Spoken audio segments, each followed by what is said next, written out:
Tonight is the book of Ether, chapter 1. And now I, Moroni, proceed to give an account of those ancient inhabitants who were destroyed by the hand of the Lord upon the face of this north country. And I take mine account from the 24 plates which were found by the people of Limhi, which is called the Book of Ether. Moroni is the keeper of the record at this time, so he's the one that wrote the last couple of chapters of Mormon, and now he's going to present the book of Ether. So we do want you to understand that it is his own summary of what was on there, so that's why it starts out, now I, Moroni, proceed to give this account, right? But he's taking it from the 24 gold plates. And the 24 gold plates were the ones found by the people of Limhi way back when during the book of Mosiah. And they brought them to Mosiah, and he translated them into their language so that he could tell what the story was going to be. So that's why he says here that this is an account of the ancient inhabitants who were destroyed by the hand of the Lord upon the face of the north country. Right? And so then this account taken from the 24 plates found by Limhi. And you can see it's called the book of Ether. Ether was the record keeper or the historian who kind of put together the story, right, from the records of their civilizations. Just like there was Mormon for the rest of it, and Ether was the historian for the Jaredite nation. Right? So he's the one putting together, so that's why it's called the book of Ether. And as I suppose that the first part of this record, which speaks concerning the creation of the world, and also of Adam, and an account from that time even to the great tower, and whatsoever things transpired among the children of men until that time is had among the Jews, therefore I do not write those things which transpired from the days of Adam until that time, but they are had upon the plates, and whoso findeth them, the same will have power, that he may get the full account. But behold, I give not the full account, but a part of the account I give, from the tower down until they were destroyed. The record of the Jaredite people, it was a history that dates way back to when Jared and his brother were living, and even prior to that, right? So really, based on this, it would seem that their record contained things that we find in the book of Genesis, right? Because it says in verse 3, it says, I suppose that the first part of this record, which speaks concerning the creation of the world and of Adam, and an account from that time even to the great tower, which would have been the Tower of Babel, it's included in this, but it says that what sort of things transpired among the children until that time is had among the Jews. In other words, that those who were going to be read this already have that Moroni is thinking. Okay, so remember he's summarizing what's on the Jaredite records. So he's saying there's no point in me repeating the creation of the world, and the story of Adam and Eve, and all the things that lead up to the Tower of Babel, because that's already elsewhere. So I'm not going to bother to repeat that here in this record, because you can read that, I mean, of course we read it in the Bible, so not that it was called the Bible at that time, but they said that's already written elsewhere, I'm not going to repeat that. So that's why it says, therefore I do not write those things which transpired from days of that until that time, because they're upon the plates, and whoever finds them, they can get the full account there, right? So in other words, read it elsewhere instead of me repeating that here, right? So, but in 5 it says, so I don't give the full account, but the part that I give is from the tower down until the people of Jared were destroyed, right? So in other words, he's going to start at the Tower of Babel, because that's where the stories go in a different direction, right? Because obviously the account from the Bible has the people in Jerusalem, the people who were at the Tower of Babel, the people whose languages were confounded and so forth, and kind of where they went from there. But the people of Jared, as you're going to see, left and went somewhere else, and so their story goes in a different direction. So I'll just start right there with Jared and his group at the Tower of Babel. And on this wise do I give the account. He that wrote this record was Ether, and he was a descendant of Coriantor. Coriantor was the son of Moron, and Moron was the son of Etham, and Etham was the son of Ahah, and Ahah was the son of Seth, and Seth was the son of Shiblon, and Shiblon was the son of Com, and Com was the son of Coriantum, and Coriantum was the son of Amnagada, and Amnagada was the son of Aaron, and Aaron was a descendant of Heth, who was the son of Hartam. And Hartam was the son of Lib, and Lib was the son of Kish, and Kish was the son of Koram, and Koram was the son of Levi, and Levi was the son of Kim, and Kim was the son of Morianton, and Morianton was a descendant of Riplakish, and Riplakish was the son of Shez, and Shez was the son of Heth, and Heth was the son of Com, and Com was the son of Coriantum, And Coriantum was the son of Emer, and Emer was the son of Omer, and Omer was the son of Shul, and Shul was the son of Kib, and Kib was the son of Arihah, who was the son of Jared. In verse 6 it says, he that wrote the record was Ether. Okay, so notice he's at the end, he's really at the end of the list. See, this list is going backwards. So Ether was the last in this genealogy. So Ether was a descendant of Jared, okay, a very distant descendant through all these different levels. So he's the writer of this record. So he was basically the last one that had this record. So he was the writer of this, as it says right there. He wrote this record was Ether, and then he was a descendant of Coriantor and so forth. And you see, so basically the father, and it steps all the way through. And so as you see all those verses there, 7 to 32, finally it comes up with Kib was the son of Arihah, who was the son of Jared, right? And Jared is the one that we're going to start with in this story, and the one that the people are named after is they're known as the Jaredite people, right? And so it's known the Jaredite people because they were all the descendants of Jared, right? So those are kind of the key names, right? Jared is at the beginning of the lineage, and Ether is at the end, and was the writer of this particular record. Everybody else came in between is just for completeness sake. Which Jared came forth with his brother and their families, with some others and their families, from the great tower, at the time the Lord confounded the language of the people, and swore in his wrath that they should be scattered upon all the face of the earth, and according to the word of the Lord the people were scattered. And the brother of Jared, being a large and mighty man, and a man highly favored of the Lord, Jared his brother said unto him, Cry unto the Lord, that he will not confound us, that we may not understand our words. And it came to pass that the brother of Jared did cry unto the Lord, and the Lord had compassion upon Jared. Therefore he did not confound the language of Jared, and Jared and his brother were not confounded. All right, so as we had already heard, the story of Jared and his people begins at the Tower of Babel. Right? That's where their lives began. That's where the story begins, right, at the Tower of Babel. The Tower of Babel, right, was a project that some of the people undertook. It's a Bible story in the book of Genesis, and it was the case where the people felt that if they just kept building this tower higher and higher and higher and higher, that eventually they would get up to heaven and reach God. That was their plan, right? Now, now God, in seeing that, the interesting comment that God makes in the book of Genesis is that if people put their mind to something, right, basically if they're unified in that, they can accomplish anything, which would almost make it sound like it would even be possible to do something like that, even though we know God's not really sitting up in the sky there, but yet he said when the people put their minds to something, they can accomplish anything.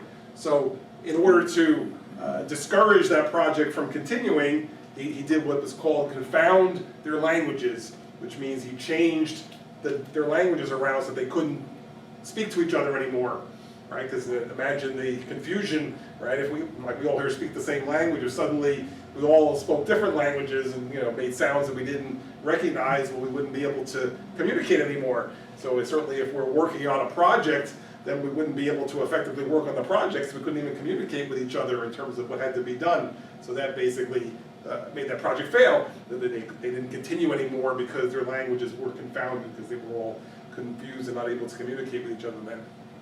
Okay, so that's the basic story of the Tower of Babel. So if Jared and his family were there, well then they would have been subject to the same kind of thing. So that's why now it says in verse 34, it says that Jared approached his brother, okay, whose name is the brother of Jared, okay, and then it says now he's highly favored of the Lord. So Jared said to him, Cry unto the Lord that he will not confound us, that we may not understand our words. In other words, he sees this happening, right? People suddenly are talking in ways that they can't understand. So he asks his brother, they pray to God that he doesn't do that to us. At least we can talk to each other then. We don't want to have our languages where we're the same family and we can't even talk to each other. So that's why it says 35, it says it came to pass that brother Jared did cry to the Lord. The Lord had compassion on Jared, therefore he did not confound the language of Jared, and Jared and his brother were not confounded. Right? So he asked his brother to pray that way. It says God had compassion on them and answered their prayer. Right? So he did not confound their language. They were still able to speak to each other within that family.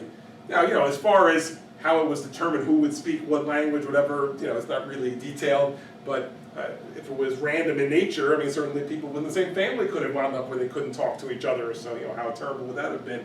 So that's why they were concerned about that, Jared was, and so he told his brother, come on, pray to God that we don't get confounded this way we can at least speak to each other, and says God answered that prayer. Then Jared said unto his brother, cry again unto the Lord, and it may be that he will turn away his anger from them who are our friends, that he confound not their language. And it came to pass that the brother of Jared did cry unto the Lord, and the Lord had compassion upon their friends and their families also, that they were not confounded.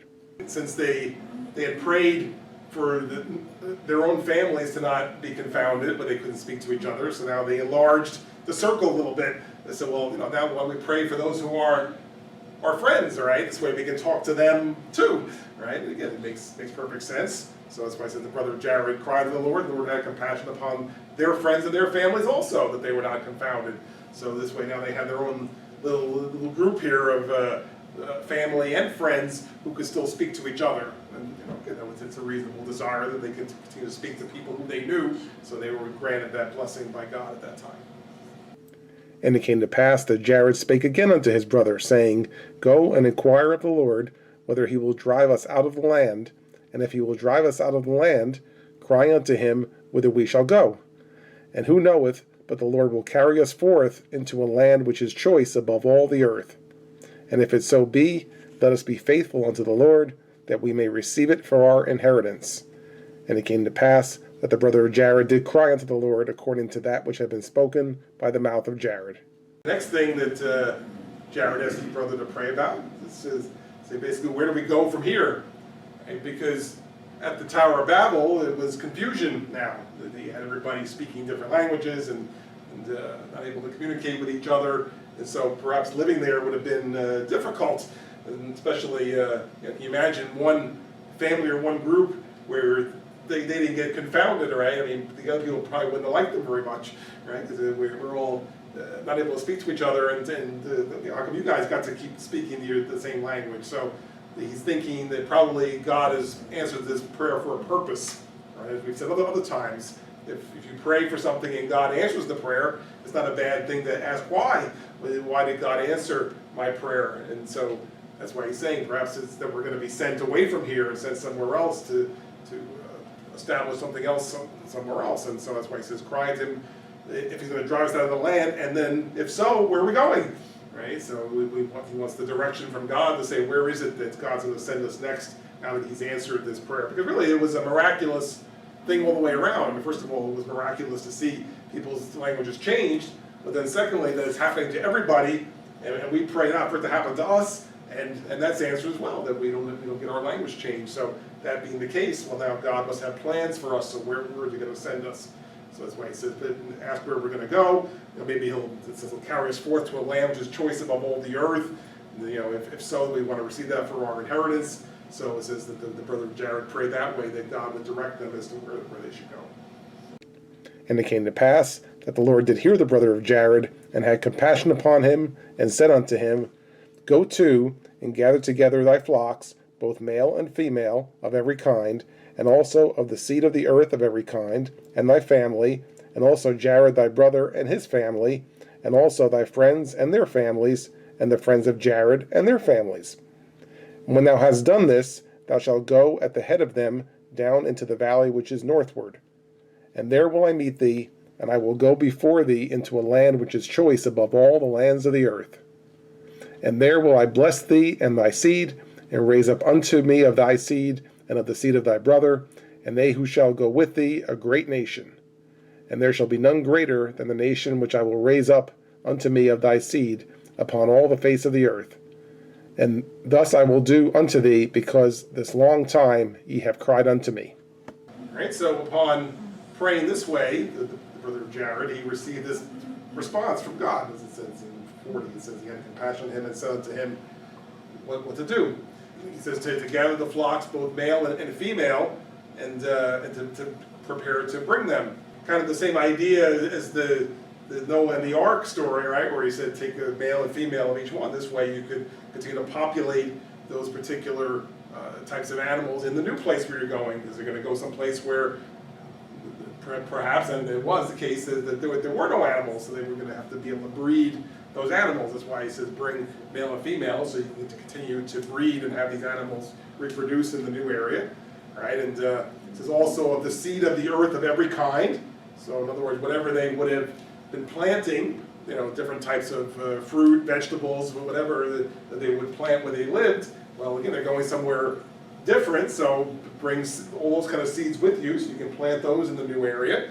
Right? So he's giving them instruction as to how to prepare to go. Right? And that was, get all the people together, which he's speaking to the brother of Jared. So he says, it's going to be you and your family, Jared and his family, your friends and their families, his friends and their families, right? All the different people. And these were all the people whose language was not confounded. So these were all people speaking the same language at this point, so that this is who's going to go. They're all going to go with the flocks, with the seeds, and so forth, and that's how they're going to head out, right? And now he gives them a little idea where they're going to go. It says, go to the head of them down to the valley which is northward, and there I will meet thee, right? So in other words, go, follow this path, all right, and I'll meet you there and give you further instructions. And so it says that there I'll bless thee and thy seed, and so forth. And it says he's going to make them a great nation, and basically if you follow my instructions, I'm going to set you up as a great nation in a very choice land. He's going to bring them over to the Americas, right, which was unpopulated at the time in 2200 BC, and so he's going to bring them there, and that's where they were going to establish a nation there, and that's where they would do their planting, raise their crops, raise their families, and then be a great nation. And as we're going to see, they did become a great nation in the land of the Americas.